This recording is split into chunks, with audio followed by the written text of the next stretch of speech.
چیزیں ایسی ہیں کہ حقیقت میں کہی جائے تو حقیقت ہوں گی ہی، مذاق میں بھی اگر کہہ دی جائے تو حقیقت ہو جائیں گی. نکاح و طلاق و رجع. کوئی آدمی کہے کہ میں یہ نکاح قبول کرتا ہوں، اس کے بعد تھوڑی دیر کے بعد کہے نہیں میں تو یوں ہی مذاق کر رہا تھا، بھائی میں اس سے نکاح کروں گا. نہیں، آپ مذاق میں یا کسی طریقے سے آپ نے کہا کہ میں نے یہ نکاح قبول کیا اور اسی بنیاد پر عورت آپ کے ساتھ آ گئی، راضی ہو گئی، اور آپ کہہ نہیں میں تو نکاح مذاق کر رہا تھا، یہ نکاح کے اندر مذاق نہیں ہو سکتا.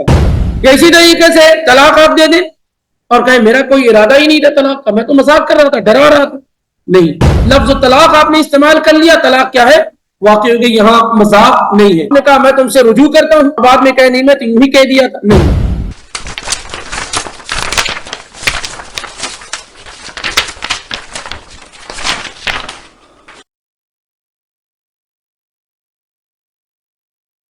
الحمدللہ والصلاة والسلام علی رسول اللہ واشهد ان لا اله الا الله واشهد ان محمدا عبده ورسوله اما بعد.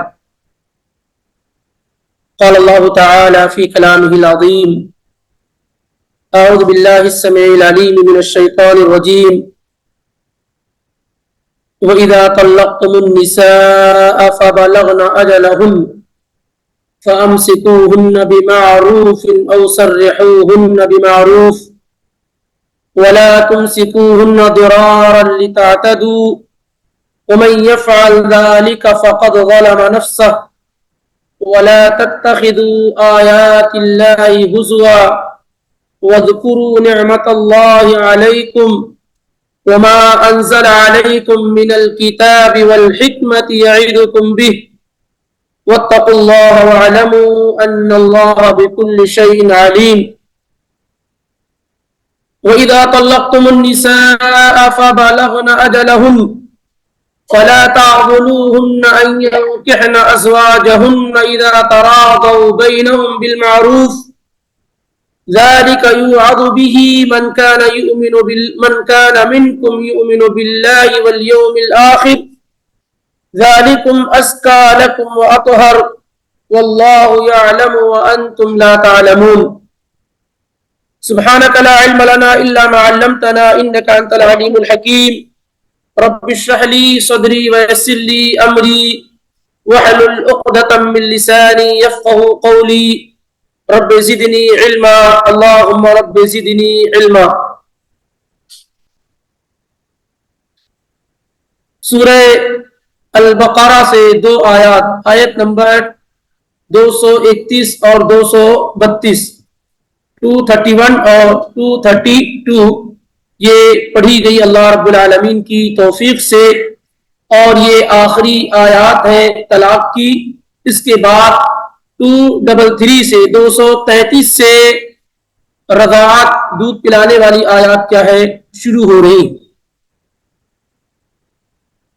یہ آیت جو اللہ رب العالمین کی توفیق سے ابھی پڑھی گئی ہیں، تلاوت کی گئی ہیں، ان میں سے بعض وہی احکام جو پچھلے دنوں میں گزر چکے ہیں اللہ رب العالمین اور تاکید اور محبت اور وصیت کے طور پر بیان کر رہا ہے.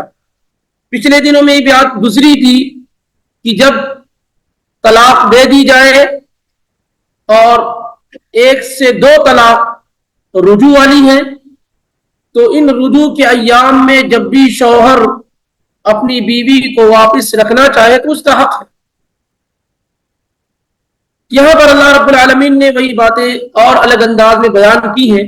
کہا وَإِذَا طَلَّقْتُمُ النِّسَاءَ فَبَلَغْنَ أَجَلَهُنَّ، جب تم عورتوں کو طلاق دو اور وہ اپنی عدت کو پہنچ جائے، فَأَمْسِكُوهُنَّ بِمَعْرُوفٍ أَوْ سَرِّحُوهُنَّ بِمَعْرُوفٍ، تو تم انہیں معروف طریقے سے بھلائی کے ساتھ روکے رکھو یا پھر اچھے انداز میں ان سے الگ اور جدا ہو جاؤ. وَلَا تُمْسِكُوهُنَّ ضِرَارًا لِتَعْتَدُوا، تم انہیں تکلیف پہنچانے کے لیے مت روکو.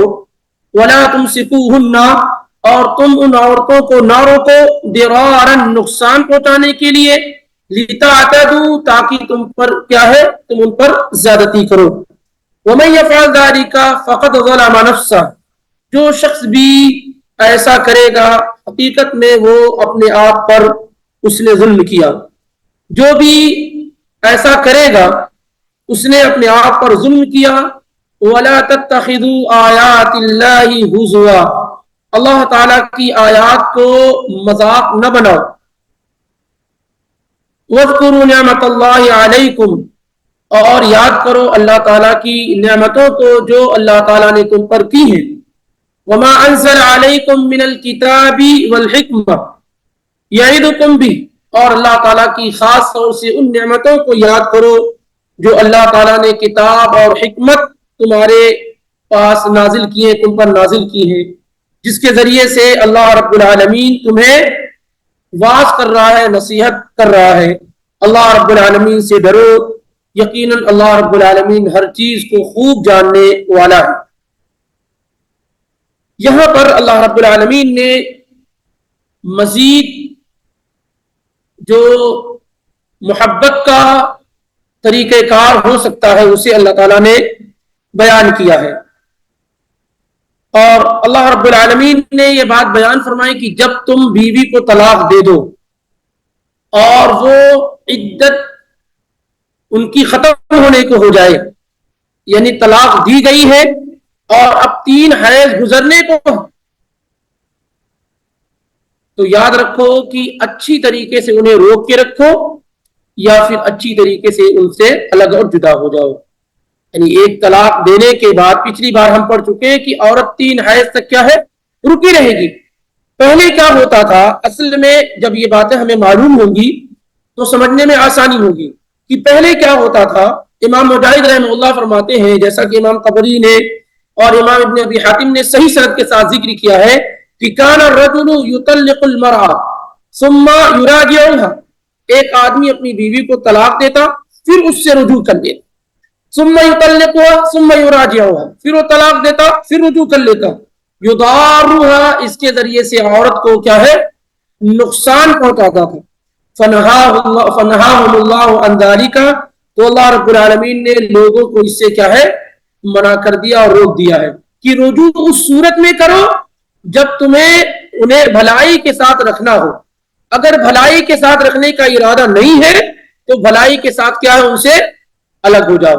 ایسا نہ کرو کہ طلاق دو اور جب عدت مکمل ہونے کو ہو تو پھر کہو کہ میں نے رجوع کر لیا، پھر اس کے بعد دوبارہ طلاق دو اور جب عدت ختم ہونے کو ہو تو پھر رجوع کر لو، صرف اس وجہ سے تاکہ تم انہیں تکلیف پہنچاؤ. تو یہ صورتحال پہلے قائم تھی، اللہ رب العالمین نے اسی پر روک لگائی ہے.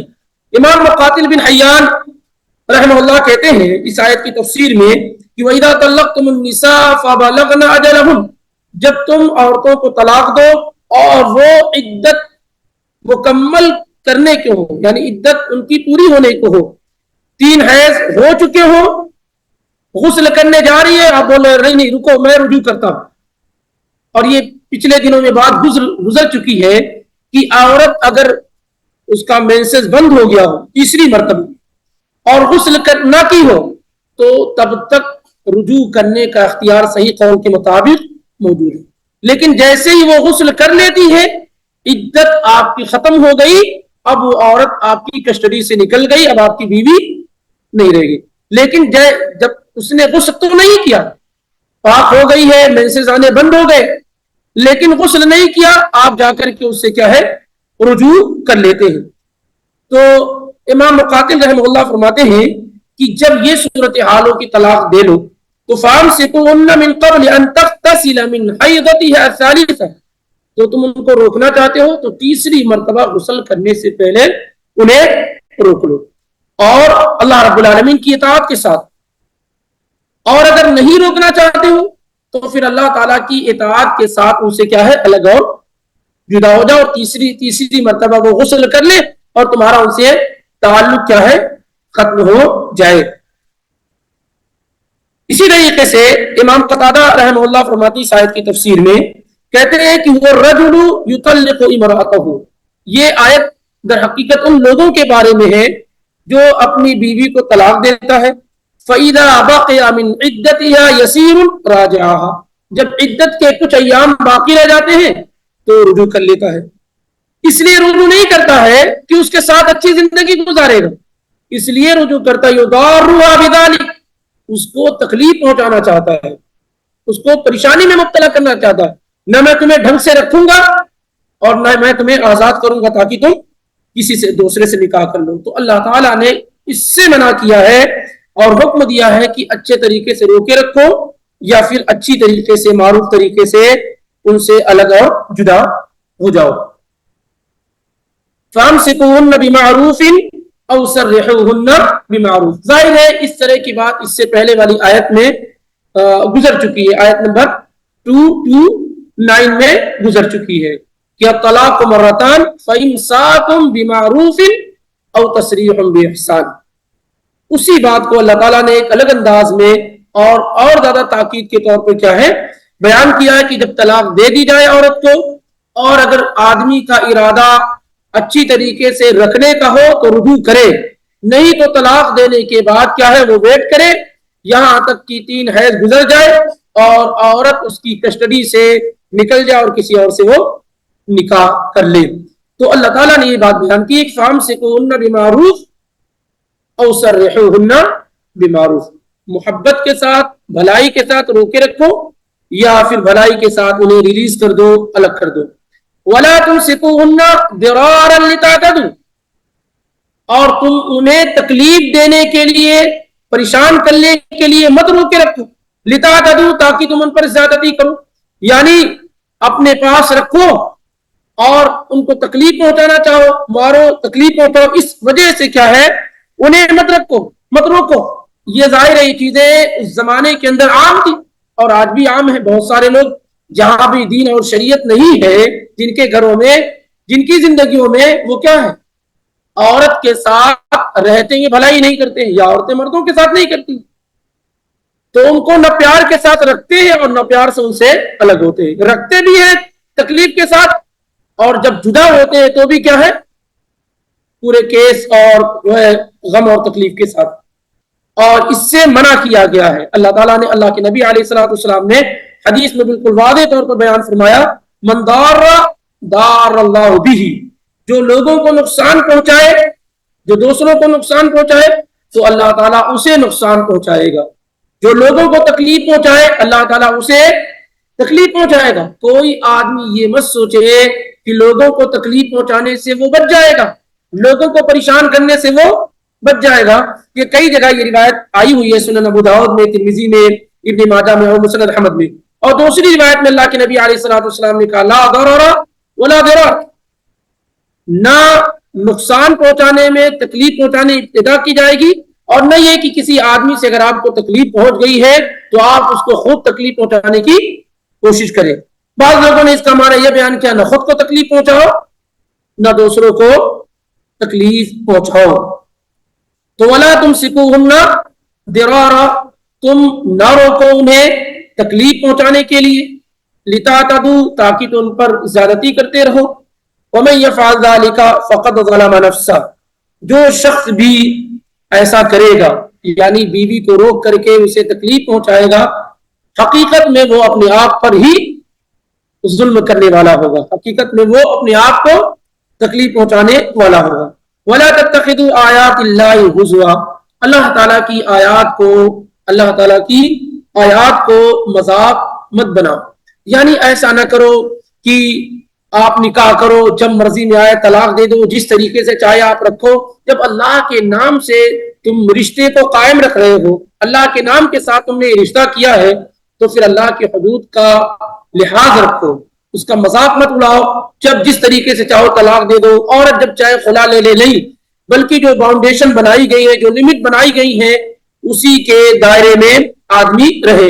یا اس طریقے سے کہے میں تمہیں طلاق دیتا ہوں، جیسے بہت سارے لوگ کیا ہے طلاق کا لفظ جو استعمال کرتے ہیں وہ کیا ہے شرعی طور پہ نہیں بلکہ ظلم کرنے کے لیے، خوف میں مبتلا کرانے کے لیے، ڈرانے کے لیے، اور اس طور پر کیا ہے وہ طلاق کا استعمال کرتے ہیں. یا اسی طریقے سے رجعت ہے، واپس لانے میں بھی اسی طریقے سے وہ استعمال کرتے ہیں. میں نے تمہیں واپس لے لیا اور پھر تمہیں کہتے نہیں میں نے یوں ہی کہا تھا. کبھی بندہ یہ کہتا ہے میں نے طلاق نہیں، میں طلاق دینے کا میرا ارادہ ہی نہیں تھا، میں تو یوں ہی کہہ دیا. تو یہ سب اللہ تعالیٰ کی آیات کے ساتھ کیا ہے؟ مذاق بنانا ہے۔ ابو ہریرہ رضی اللہ تعالیٰ عنہ کی روایت، نبی علیہ الصلوۃ والسلام نے کہا ثلاث جدہن جد وہزلہن جد، تین چیزیں ایسی ہیں کہ حقیقت میں کہی جائے تو حقیقت ہوں گی ہی، مذاق میں بھی اگر کہہ دی جائے تو حقیقت ہو جائیں گی۔ تین چیزیں ایسی ہیں کہ سنجیدگی کے ساتھ کہی جائیں گی تو بات تو واضح ہے، لیکن اگر کوئی ان تین چیزوں کے ساتھ مذاق بھی کرے گا تو وہ حقیقت میں شمار کیا جائے گا۔ وہ تین چیزیں کیا؟ نکاح و طلاق و رجع۔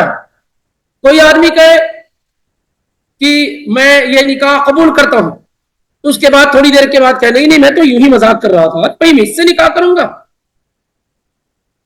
نہیں، آپ مذاق میں یا کسی طریقے سے آپ نے کہا کہ میں نے یہ نکاح قبول کیا، اور اسی بنیاد پر عورت آپ کے ساتھ آ گئی، راضی ہو گئی، اور آپ کہہ نہیں میں تو نکاح مذاق کر رہا تھا، یہ نکاح کے اندر مذاق نہیں ہو سکتا ہے۔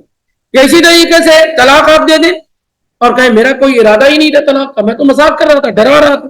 نہیں، لفظ طلاق آپ نے استعمال کر لیا، طلاق کیا ہے؟ واقع ہو گئی، یہاں مذاق نہیں ہے۔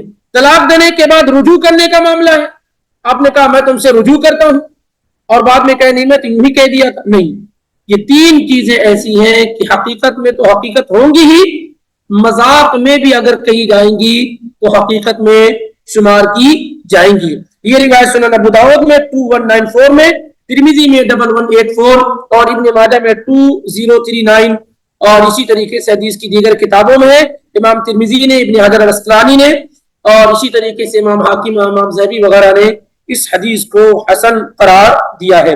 معلوم یہ ہوا کہ آدمی اللہ رب العالمین کی آیات کے ساتھ، اس کے دین کے ساتھ مذاق نہیں کر سکتا، بلکہ بسا اوقات یہ مذاق اس کے لیے اتنا مہنگا ہو سکتا ہے کہ وہ دائرہ اسلام تک سے نکل سکتا ہے۔ تو دین کے شعار کے ساتھ، دین کی کسی بھی آئیڈینٹی کے ساتھ، اس کے سمبل کے ساتھ، اللہ کے کسی حکم کے ساتھ یہ مذاق وغیرہ نہیں کیا جا سکتا۔ ہم یہ نہیں کہتے ہیں کہ وہ آدمی کر لیا تو فوراً اسلام سے نکل گیا، لیکن بہت سارے مقامات پر وہ اسلام سے کیا ہے؟ نکل سکتا ہے۔ بہت سارے لوگ مذاق اڑاتے رہتے ہیں، کبھی کوئی داڑھی کا مذاق اڑاتا ہے، کبھی کوئی جو ہے پینٹ پاجامہ ٹکنے سے اوپر پہننے کا مذاق اڑاتا ہے، کبھی کوئی آدمی پردے کا مذاق اڑاتا ہے، کبھی کوئی آدمی دین کی اور کوئی شعار کا مذاق اڑاتا ہے۔ اگر آپ جیسے سنتوں کو زندہ کرتے ہیں، اس کے مطابق چلتے ہیں، تو اس پر کوئی مذاق اڑاتا ہے، یہ انتہائی خطرناک معاملہ ہو سکتا ہے۔ نبی علیہ الصلوۃ والسلام ایک جنگ میں ہے، اور اس میں ایک شخص نے صحابہ کے متعلق مذاق کیا کہ میں نے ان سے زیادہ بزدل نہیں کسی کو دیکھا، ان سے زیادہ پیٹو اور کھانے والا کوئی نہیں دیکھا، اور ان سے زیادہ میدان جنگ میں نے بھاگنے والا کسی کو نہیں دیکھا۔ اور یہ بات جب اللہ کے نبی علیہ الصلوۃ والسلام تک پہنچائی گئی،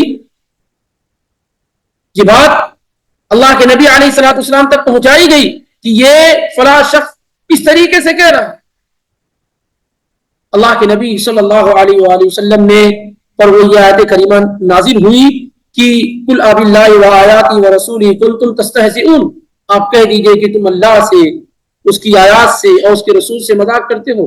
لا تعتذروا قد کفرتم بعد ایمانکم، کوئی ایکسکیوز مت دو، کوئی عذر مت بیان کرو، تم ایمان لانے کے بعد کیا ہے؟ کافر ہو گئے۔ اور وہ جنہوں نے کہا تھا وہ اللہ کے نبی علیہ الصلوۃ والسلام جا رہے تھے، نکیل پکڑے، آپ نے ان کی طرف توجہ نہیں کیا اور کہا کہ کوئی عذر مت دو۔ کیا اللہ تعالیٰ کی آیات، اللہ کے رسول اور اسی طریقے سے دین کی چیزیں مذاق کے لیے بچی ہوئی تھی؟ قل اب اللہ و آیاتی و رسولہ کنتم تستہزئون، تم اللہ سے، اس کے رسول سے، اس کی آیات سے مذاق کرتے ہو۔ تو انسان اس طرح کی کسی بھی چیز کو کبھی بھی مذاق نہ بنائے، جو شرعی طور پہ جو چیزیں بیان کی گئی اس کا مذاق نہ اڑائے۔ آپ کسی شخص کا مذاق اڑا رہے ہیں وہ ایک الگ سی چیز ہے، لیکن دین کے کسی شعار کا مذاق اڑا رہے ہوں، جیسے بہت سارے لوگ، اگر کوئی آدمی جرم کوئی بھی کرے جرم ہے، لیکن اگر داڑھی والے جرم کرتے ہیں تو سب سے پہلے نگاہ ٹک جاتی ہے، ارے داڑھی رکھ کر کے یہ جرم کرتا ہے۔ کتنے لوگ اسی بات کو ایسے ہی کوٹ کرتے ہیں، اے فلاں آدمی داڑھی رکھ کر کے، یہ تم مسلمان ہو کر کے جرم کرتے ہو تو کوئی بڑی بات نہیں ہے۔ گویا کہ وہ داڑھی کو نشانہ بنا رہا ہے، داڑھی سے جو ایک طریقے سے بغض اور عداوت ہے وہ اس کا اظہار کسی طریقے سے کر رہا ہے۔ وہ کس طریقے سے؟ آپ داڑھی نہ رکھ کر کے خود حرام میں مبتلا ہے آلریڈی پہلے سے، اور دوسرا آدمی داڑھی رکھے ہوئے ہے، دوسرا آدمی داڑھی رکھے ہوئے ہے، تو تم اس کی داڑھی کا حوالہ دے کر کے کہہ رہے ہو کہ وہ آدمی ایسا کرتا ہے. یہ ایک ضمن میں کیا ہے، یہ مذاق اڑانا ہے. اس لیے ان چیزوں سے کیا ہے، بچنے کی کوشش کرنی چاہیے. بلکہ یہ ہے کہ آپ وہی جرم کرنے والے، کبھی کبھار ایک آدمی آ کر کہتا ہے کہ فلاں آدمی داڑھی رکھ کر کے یہ گناہ کر رہا ہے، اور آپ جانتے ہیں جو آدمی شکایت کر رہا ہے کہ فلاں آدمی داڑھی رکھ کر کے گناہ کر رہا ہے، اس کا جو گناہ ہے وہ داڑھی نہ رکھنے کے مقابلے میں بہت ہلکا اور چھوٹا ہے. وہ داڑھی نہ رکھنے کے مقابلے میں کیا ہے، بہت ہلکا اور چھوٹا ہے. یعنی جیسے کوئی آدمی آ کر کہے کہ فلاں آدمی داڑھی رکھ کر کے بھی کیا ہے، مثال کے طور پر سگریٹ پی رہا ہے، داڑھی رکھ کر کے بھی سگریٹ پی رہا ہے. اچھا، جو کہنے والا ہے وہ داڑھی تو رکھے ہوئے نہیں، کیونکہ داڑھی رکھنے والا کبھی اس طرح کی بات نہیں کرے گا. اس کا جو داڑھی میں عیب ہے، جو بغض ہے، وہ ایک طریقے سے ظاہر کر رہا ہوگا. اب آپ اندازہ خود لگائیے کہ جو آدمی کمپلین اور شکایت کرنے کے لیے آیا ہے یہ اس سے بڑا مجرم، لیکن اس کو کہہ رہا ہے کہ وہ داڑھی رکھ کر کے سگریٹ پی رہا، جبکہ خود داڑھی نہ رکھ کر کے سگریٹ پینے سے بڑا جرم کر رہا ہے. اس لیے ان چیزوں، یہ ساری کی ساری چیزیں مذاق میں شامل ہیں، اللہ کے دین کے ساتھ کھلواڑ میں شامل. ایک آدمی داڑھی نہیں رکھتا ہے لیکن جانتا ہے کہ رکھنا چاہیے، اور یہ بھی جانتا ہے میں نہ رکھنا جرم اور گناہ، تو کم سے کم اللہ کی ذات سے یہ امید ہے کہ ہو سکتا ہے کل وہ معاف کر دیا جائے. ایک گناہ ہے، گناہ کا ارتکاب کرنا بڑے گناہ کا، لیکن اگر وہ داڑھی کو لے کر کے مذاق بنا رہا ہے تو یہ معاملہ تو بہت خطرناک ہو سکتا ہے. اس لیے وَلَا تَتَّخِذُوا آیات اللہ ہزوا، یعنی جتنی بھی چیزیں لا تجعلوا ما انزل اللہ تعالی لکم فی کتابہ من تلک الاحکام العظام، اللہ نے جتنی بھی چیزیں اللہ اپنی کتاب میں نازل کی ہیں، رسول کو بتائی ہیں، ان میں سے کسی بھی چیز کا تم مذاق مت بناؤ، کسی بھی چیز کا مذاق نہ بناؤ، یا کسی چیز کو مذاق کے طور پر چھوڑ دو، اس طرح کا معاملہ نہ کرو، یہ انتہائی بڑا جرم اور گناہ ہے. تو یہاں بھی اللہ تعالیٰ نے صاف لفظوں میں بیان کیا ہے کہ آدمی کو اگر اللہ نے پاور دیا ہے تو اس کا غلط استعمال کرنا یہ اللہ کی آیات کا مذاق اڑانا، رکھنا نہیں ہے بیگم کو لیکن رجوع کر لیتا ہے، یہ اللہ کا مذاق اڑانا، اللہ کے دین کے ساتھ کھلواڑ کرنا. کیونکہ اللہ نے کہا کہ اس وقت رکھو، رجوع اس وقت کرو ان ارادوا اصلاحات، جب تمہارا ارادہ اصلاح اور بھلائی کا. اللہ نے کہا اس وقت روکے رکھو جب تم معروف اور بھلائی کے ساتھ روکنا چاہتے ہو. اب اگر کوئی آدمی کسی اور نیت سے رجوع کرتا ہے تو وہ اللہ تعالیٰ کی آیات کے ساتھ کیا ہے، مذاق کرنے والا ہے، اڑانے والا ہے. یا جدا کرتا ہے اپنی بیوی کو اپنے سے تو طرح طرح کے الزام لگا کر کے، رسوا اور ذلیل کر کے، یہ اللہ تعالیٰ کے دین کے ساتھ کیا ہے، مذاق اڑانا ہے.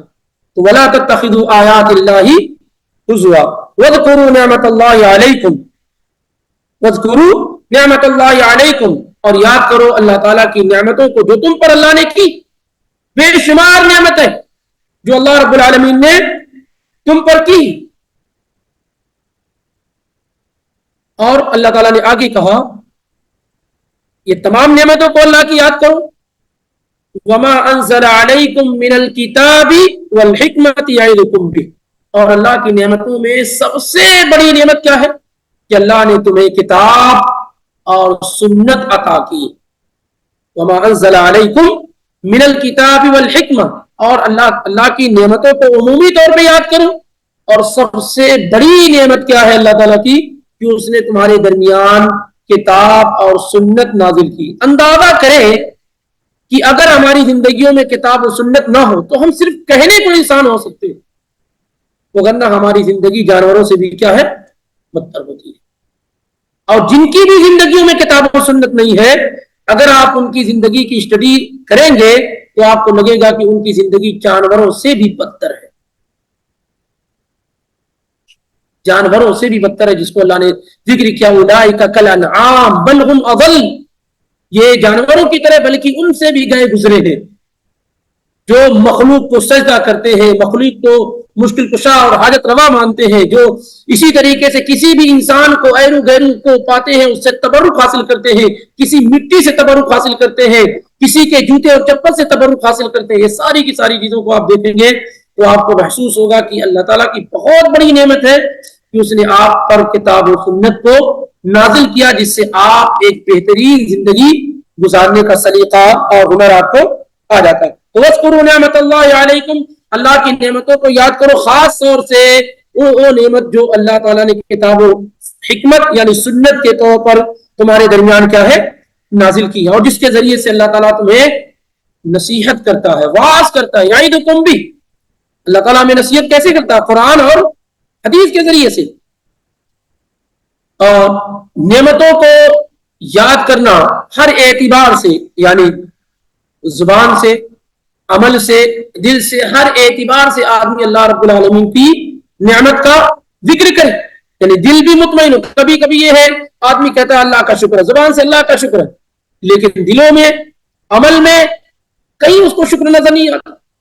جو آدمی اللہ کا شکر ادا کرنے والا تو صرف زبان سے ادا نہیں کرتا، نماز پڑھنا اللہ کا شکر بجا لانا، روزہ رکھنا اللہ کا شکر بجا لانا، جن چیزوں کا اللہ نے کرنے کا حکم دیا ہے اسے کرنا، یہی اللہ تعالیٰ کا شکر بجا لانا ہے۔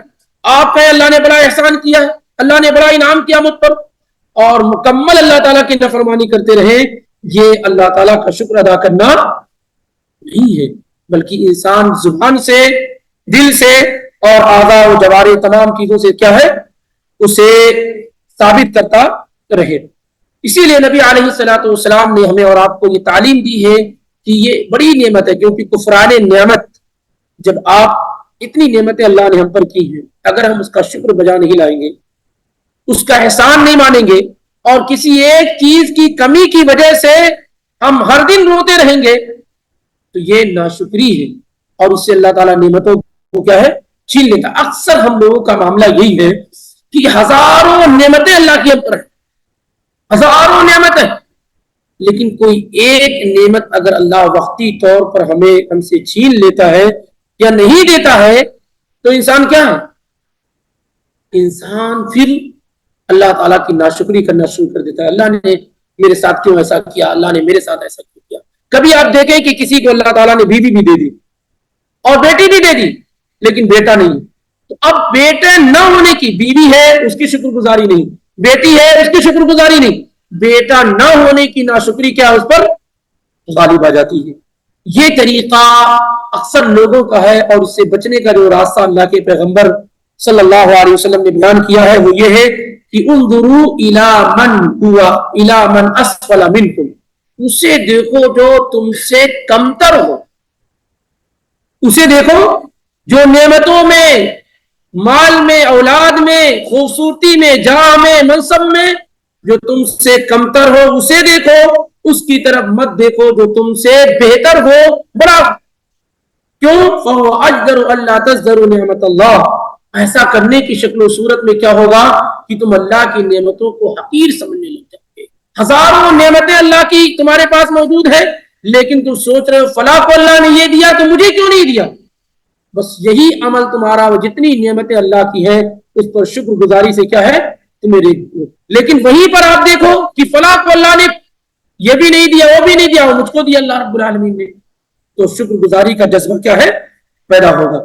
یہ بہت بنیادی چیز ہے کہ اکثر ہم اور آپ نعمتوں میں کس کو دیکھتے ہیں؟ اپنے سے اوپر کو دیکھتے ہیں، اور اسی لیے اکثر لوگ پریشان رہتے ہیں۔ آپ آج اتنا کماتے ہیں، اس سے زیادہ بھی کمائیں گے تو پریشان رہیں گے، اور انشاءاللہ جب تک زندہ رہیں گے تب تک پریشان رہیں گے اگر آپ اللہ تعالیٰ اور اللہ کے پیغمبر کے اصول و ضابطے پر نہیں چلیں گے۔ یعنی جب آپ اپنے سے اوپر لوگوں کو دیکھیں گے تو آپ شکر گزاری نہیں کر پائیں گے، اور جب شکر گزاری نہیں رہے گی تو آپ پریشان رہیں گے۔ اس لیے جو کچھ اللہ نے دیا ہے وہ بے حساب ہے، اور جو اللہ نے آپ کو نہیں دیا وہ بہت تھوڑا ہے۔ جو اللہ نے آپ کو دیا وہ بے حساب ہے، اور جو کچھ اللہ نے آپ کو نہیں دیا بہت تھوڑا ہے۔ جیسے جتنے لوگ بیٹھے ہوئے ہیں، اگر میں ان سے کہوں کہ بھائی اللہ نے کیا آپ کو ہونا نہیں دیا، تو شاید 100-200 کی گنتی پہنچا پائیں بہت مشکل سے، لیکن جتنا اللہ نے دیا ہے شاید اس کو کاؤنٹ بھی نہیں کر پائیں گے. وَإِن تَعُدُّوا نِعْمَةَ اللَّهِ لَا تُحْصُوهَا.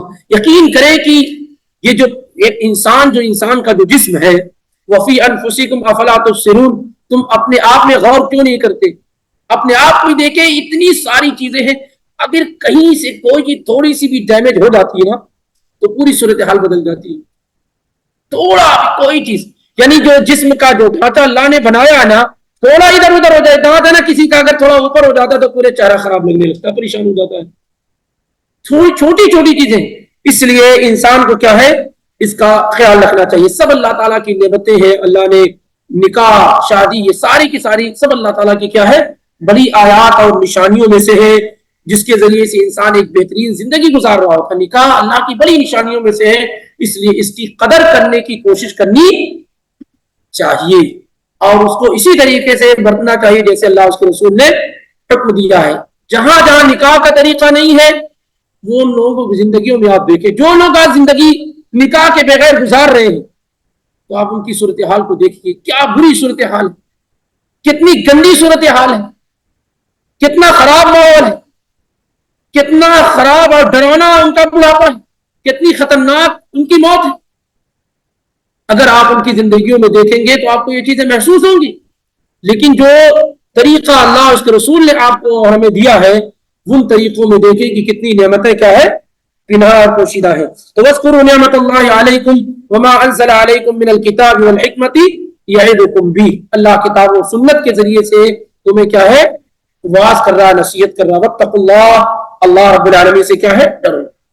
تمام چیزوں میں ڈرو. کچھ لوگ کچھ چیزوں میں ڈرتے ہیں اور اتنا ڈرتے ہیں کہ لوگوں کو بتاتے ہیں کہ ہمیں اتنا ڈر ہے, اور وہی دوسری جگہوں پر بالکل ایسے ہے جیسے کہ یہ اللہ تعالیٰ کا حکم ہی نہ ہو. اللہ تعالیٰ محفوظ رکھے. ہم میں اکثر لوگ اس بیماری کے اندر مبتلا ہوتے جا رہے ہیں, جو اللہ تعالیٰ سے ڈرتے ہیں لیکن کتنی چیزوں میں, اپنے من موافق چیزوں میں ڈرتے ہیں, اور وہی دوسری چیزوں میں کیا وہ بالکل لگتا ہی نہیں کہ ہاں یہاں بھی اللہ تعالیٰ کی حکومت اور سلطنت ہے. تو کچھ چیزوں پر آپ دیکھیں گے خوب اللہ تعالیٰ کا ڈر ہے, اور وہی کچھ چیزوں پر کیا ہے, بالکل ڈر نہیں ہوتا ہے. اسی جسم کو آپ دیکھیں گے تو آپ دیکھیں گے بعض حصے میں خوب ڈر ہے اور بعض حصوں میں کیا ہے, ڈر نہیں ہے. تو واتقوا اللہ, اللہ رب العالمین سے ڈرو, فی جمیع امورکم, اپنے تمام معاملات کے اندر. ایسا نہ ہو کہ آخرت کا ڈر ہو, ایسا نہ ہو کہ ہاں حلال و حرام کا ڈر ہو, ایسا نہ ہو کہ مسجد میں رکعت چھوٹ جا رہی اس کا ڈر ہے, لیکن وہی بیوی بچے کو حقوق کا معاملہ آتا ہے تو بالکل ڈر ہی نہیں. ایسا نہ ہو. تمام چیزوں میں کیا ہے, اللہ سے ڈرو.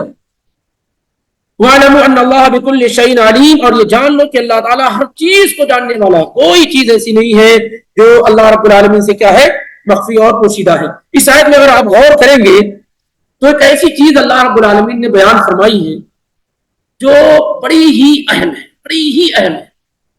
اس میں یہ ہے, اللہ تعالیٰ نے بندوں کو یہ تعلیم دی ہے کہ وہ ہمیشہ معروف راستہ اختیار کرے, اچھائی والا راستہ اختیار کرے, بہتر طریقے سے اپنے ساتھ رہے, اپنوں کے درمیان رہے, چاہے اتفاق کی حالت ہو یا اختلاف کی حالت.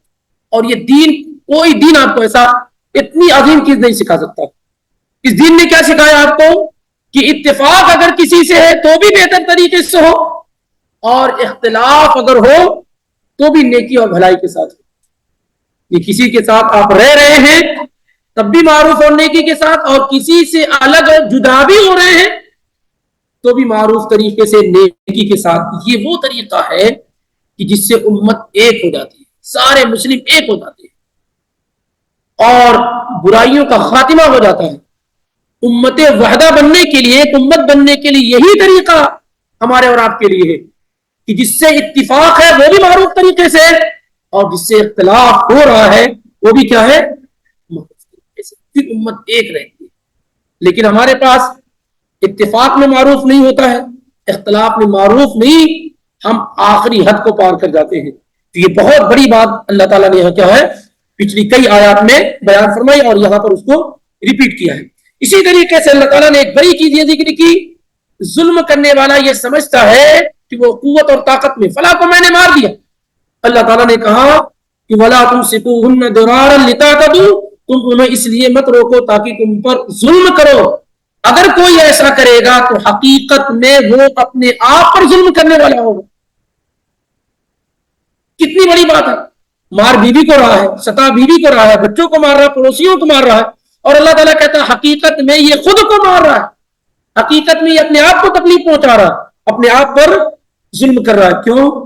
کیونکہ ایک دن ہے جس کو یوم الحساب, اس دن جس کو یوم الحساب بدلے کا دن کہا جاتا ہے, یہ شخص قیامت کے دن نجات ہی نہیں پائے گا جب تک کہ اس نے جس پر ظلم کیا ہے اسے بدلہ نہ دے دے, اور اس طریقے سے اس کی نیکیاں ختم ہو جائیں گی اور وہ اپنی جان پر ظلم کرنے والا ہو جائے گا, خود کو جہنم میں کو لے کر کے چلا جائے گا. یعنی نیکیاں تقسیم کر کے ختم ہو گئی, لیکن مانگنے والے لوگ ابھی باقی ہیں, پھر ان کے گناہ اس پر لاد دیے جائیں گے, تو وہ آدمی خود اپنے آپ پر ظلم کر کے کہاں پہنچ گیا؟ جہنم میں پہنچ گیا. اور اگر مان لیتے نیکیاں نہ ختم ہو, پھر بھی اتنی نیکیاں تھی کہ جنت میں جا رہا, تب بھی جو گریڈ اور مقام اس کو ملنا تھا وہ کیا ہے؟ ختم ہو گیا. تو اگر کوئی آدمی کسی پر ظلم کر رہا ہے تو قرآن نے کہا حقیقت میں وہ اپنے آپ پر ظلم کر رہا ہے, اپنے آپ کو نقصان پہنچا رہا ہے. اسی طریقے سے تیسری چیز اللہ تعالیٰ نے اس میں جو بڑی اہم بیان کی اس آیت کے اندر, یہ ہے کہ جتنی بھی معصیت اور گناہ ہیں, جتنے بھی گناہ کا کام, وہ سب اللہ تعالیٰ کا مذاق اڑانا.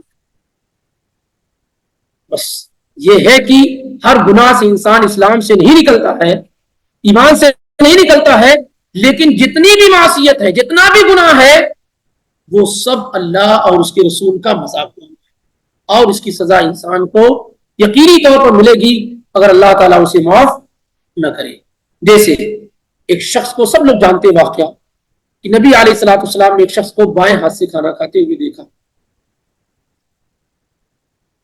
تو آپ صلی اللہ علیہ وسلم نے اسے ٹوکا اور منع کیا, لیکن اس نے بہانہ بنایا, اور نبی علیہ الصلوۃ والسلام نے یہ کہہ دیا کہ تم ہاتھ نہ اٹھا سکو. تو نتیجہ کیا ہوا کہ وہ کبھی ہاتھ نہیں اٹھا سکا. یہ بائیں ہاتھ کا استعمال کرنا بظاہر کیا ہے؟ چھوٹا جرم اور گناہ لگ رہا ہے, لیکن حقیقت میں یہ اللہ اور اس کے رسول کا مذاق اڑانا ہے کہ اللہ اور اس کے رسول نے دائیں ہاتھ کا استعمال کرنے کو کہا, آپ بائیں ہاتھ کا کر رہے ہیں. تو یہ ایک درد میں نہیں کر رہا ہوں کہ اس سے انسان اسلام سے نکل جاتا ہے, یہ بہت بڑا جرم, لیکن یہ بھی اللہ تعالیٰ کے مذاق, اللہ تعالیٰ کے سے مذاق کی ایک دلیل ہے. جیسے آپ کے کمپنی کا مینیجر کہتا ہے کہ یہ کام یہاں نہیں وہاں کرو جا کر کے, اور آپ وہاں نہیں یہیں جا کر کے بیٹھ کر کے کرتے ہیں, کیا ہے وہ کہے گا کہ تم میرا مذاق اڑا رہے ہیں, میں تم سے کہہ رہا ہوں کام وہاں کرو, تم یہاں بیٹھ کے کر رہے ہو. تو اس کو کیا لگے گا کہ تم اس کا کیا ہے مذاق اڑا رہے ہو, میری بات کی کوئی ویلیو نہیں. ایسے ہی کوئی آدمی معصیت کا کوئی بھی کام کرتا ہے, حقیقت میں وہ اللہ کی آیات کے ساتھ مذاق کرنے والا ہی ہوتا ہے. چوتھی بڑی چیز اللہ تعالیٰ نے بیان فرمائی کہ کتاب و سنت کا نزول جو میں نے کیا ہے تم پر, یہ بہت بڑا احسان ہے, یہ سب سے بڑی نعمت ہے, یہ سب سے بڑا کیا ہے؟ اللہ رب العالمین کا فضل ہے, یہ تمام چیزوں سے عظیم اور بڑی چیز ہے. آگے اللہ رب العالمین نے بیان کیا وَإِذَا طَلَّقْتُمُ النِّسَاءَ فَبَلَغْنَ أَجَلَهُنَّ, جب تم طلاق دو بیویوں کو, فَبَلَغْنَ أَجَلَهُنَّ, اور وہ اپنی عدت کو پہنچ جائیں, یعنی طلاق دی گئی اور 3 مینسز گزر گئے. فَلَا تَعْضُلُوهُنَّ أَن يَنكِحْنَ أَزْوَاجَهُنَّ إِذَا تَرَاضَوْا بَيْنَهُم بِالْمَعْرُوفِ, تو تم انہیں اپنے شوہروں سے نکاح کرنے سے مت روکو. فَلَا تَعْضُلُوهُنَّ, جب کسی عورت کو طلاق دے دی جائے, عدت گزر جائے, لیکن عدت گزر جانے کے بعد وہ آپس میں نکاح کرنا چاہے, دونوں راضی ہوں, تو لڑکی کے ولیوں کو کہا جا رہا ہے کہ فَلَا تَعْضُلُوهُنَّ أَن يَنكِحْنَ أَزْوَاجَهُنَّ, تو تم ان عورتوں کو مت روکو, أَن يَنكِحْنَ أَزْوَاجَهُنَّ, کہ وہ اپنے شوہروں سے نکاح کرے, اذا تراضوا بینہم بالمعروف, جب وہ آپس میں معروف اور نیکی کے ساتھ راضی ہو جائیں. ذالک یوعظ بہ, اسی بات کا اللہ تعالیٰ تمہیں کیا ہے واعظ کر رہا ہے, نصیحت کر رہا ہے. من کان منکم یؤمن باللہ والیوم الآخر، تم میں سے جو اللہ اور آخرت کے دن پر ایمان رکھنے والا ہو، اس کو یہ کیا ہے، وصیت کی جا رہی ہے، نصیحت کی جا رہی ہے. ذالکم ازکی لکم وأطہر، کسی میں تمہارے لیے کیا ہے، پاکی ہے اور صفائی ہے. واللہ یعلم وانتم لا تعلمون، اور اللہ خوب جانتا ہے اور تم نہیں جانتے ہو. اب یہاں جو کہا گیا کہ جب طلاق دے دی جائے اور عدت ان کی مکمل ہو جائے، ہم پہلے یہ پڑھ چکے ہیں کہ 2 طلاقیں رجعی ہوتی ہیں. 2 مرتبہ طلاق کیا ہے، رجعی ہے. یعنی ایک آدمی نے طلاق دیا اور طلاق دینے کے بعد عدت کے اندر رجوع نہیں کیا، عدت کے اندر رجوع نہیں کیا، یہاں تک کہ وہ اس کی زوجیت سے نکل گئی، لیکن اب عورت اپنے پہلے شوہر سے ہی نکاح کرنا چاہ رہی ہے اور شوہر بھی کیا ہے، نکاح کرنا چاہ رہا، اور دونوں نیکی اور بھلائی کے ساتھ کیا ہے، راضی ہو گئے. تو اللہ تعالیٰ نے عورتوں کے سرپرستوں کو یہ حکم دیا ہے کہ اب کوئی عورت اگر اپنے پہلے شوہر سے نکاح کرنا چاہے اور بھلائی اور معروف طریقے سے دونوں راضی ہو گئے ہوں، تو تم اب انہیں ناک کا مسئلہ بنا کر کے کیوں طلاق دیا، پہلے شوہر کے پاس جانے سے مت روکو، کیونکہ پہلی اور دوسری 2 مرتبہ طلاق دینے کے بعد نکاح کا کیا ہے، پورا چانسز موجود ہے. اور اگر اس آیت کے شان نزول پر آپ غور کریں گے تو یہ بات اور زیادہ واضح بھی ہو جائے گی. پہلے دیکھیں عبداللہ ابن عباس رضی اللہ تعالیٰ عنہ اس آیت کے بارے میں فرماتے ہیں فَهَذَا فِي الرَّجُلِ يُطَلِّقُ امْرَأَتَهُ تَطْلِيقَةً أَوْ تَطْلِيقَتَيْنِ. یہ آیت در حقیقت اس شخص کے بارے میں ہے جو اپنی بیوی کو 1 یا 2 طلاق دے دے. فَتَنْقَضِي عِدَّتُهَا، اور عورت کی عدت ختم ہو جائے. عورت کی عدت کیا ہے، ختم ہو جائے. کیا عدت ہے، 3 حیض. 3 حیض یہ عدت ہے. یعنی 1 طلاق دیا، پاک تھی عورت، پھر حیض آیا، پھر پاک ہوئی، پھر حیض آیا، پھر پاک ہوئی، پھر حیض آیا، اور غسل اس نے کر لیا، عدت ختم ہوگی. جب تک غسل نہیں کیا ہے یہ عدت ہے. تو جب اس طریقے سے عدت ختم ہو گئی اور کوئی آدمی ثم يبدو له في تزویجها وان يراجعها، اور پھر وہ دونوں آپس میں نکاح کرنا چاہے اور عورت چاہ رہی ہو کہ وہ پہلے شوہر کے پاس چلی جائے، فَيَمْنَعُهَا أَوْلِيَاؤُهَا مِنْ ذَلِكَ، تو عورت کے گھر والے روکے کہ نہیں، اس سے نکاح نہیں ہونے دیں گے. تو اللہ تعالیٰ نے کیا اس بات سے منع کر دیا ہے کہ کوئی اس کو روکے اور منع کرے. حسن البصری رحمہ اللہ کہتے ہیں اس آیت کے بارے میں کہ معقل ابن یسار رضی اللہ تعالیٰ عنہ نے بیان کیا، مشہور صحابی ہیں، بیعت رضوان میں شریک تھے. وہ خود اپنا واقعہ بیان کرتے اس آیت کے بارے میں کہ آیت میرے بارے میں نازل ہوئی. معقل ابن یسار رضی اللہ تعالیٰ عنہ کہتے تزوجت اختن، میں نے اپنے بہن کا نکاح کر دیا، شادی کر دی. ان کی بہن کا نام جمیل یا لیلہ تھا، جمیل بن یسار یا لیلہ بنت یسار. تو انہوں نے اپنی بہن کا نکاح کر دیا ایک آدمی سے جن کا نام ابو البداح تھا. ابو البداح تھا، ان سے نکاح کر دیا. نکاح کرنے کے بعد ابو البداح رضی اللہ تعالی عنہ نے طلاق دے دیا.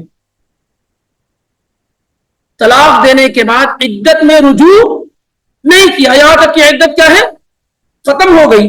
جب عدت ختم ہو گئی تو اب دوبارہ نکاح کا پورا پیغام بھیجنا ہے، پورا پروسیس پہلے جیسا ہے. تو اب آئے، دوبارہ عدت ختم ہو گئی، دوبارہ آئے اسی خاتون کو نکاح کا پیغام بھیجنے کے لیے. معقل بن یسار رضی اللہ تعالی عنہ کو خیرت آئی اور کہنے لگے زوجتک وفرشتک واکرمتک، میں نے اپنی بہن کا نکاح تم سے کیا، عزت دی تم کو، میری بہن تمہارے ساتھ رہی ہے وہ گھر، اور پھر جو ہے تم اس کو طلاق دے دی اور پھر آج آئے ہو پھر سے دوبارہ نکاح کرنے کے لیے. واللہ لا تعود الیک ابدا، اب وہ تمہارے پاس کبھی بھی نہیں جائے گی. اور قسم کھا کر کہا، اللہ کی قسم، اب وہ تمہارے پاس کبھی بھی نہیں جائے گی. وَكَانَ رَجُلًا لَا بَأْسَ بِهِ، اور ابو البداح رضی اللہ تعالیٰ عنہ معقل بن یسار کہتے ہیں ٹھیک انسان تھے، ایسا نہیں، ٹھیک ٹھاک انسان تھے. وَكَانَتِ الْمَرْأَةُ تُرِيدُ أَن تَرْجِعَ إِلَيْهِ، اور ان کی بہن بھی یہ چاہتی تھی کہ وہ اپنے شوہر کے پاس چلی جائے، دوسرا نکاح کر کے، نیا نکاح کر کے.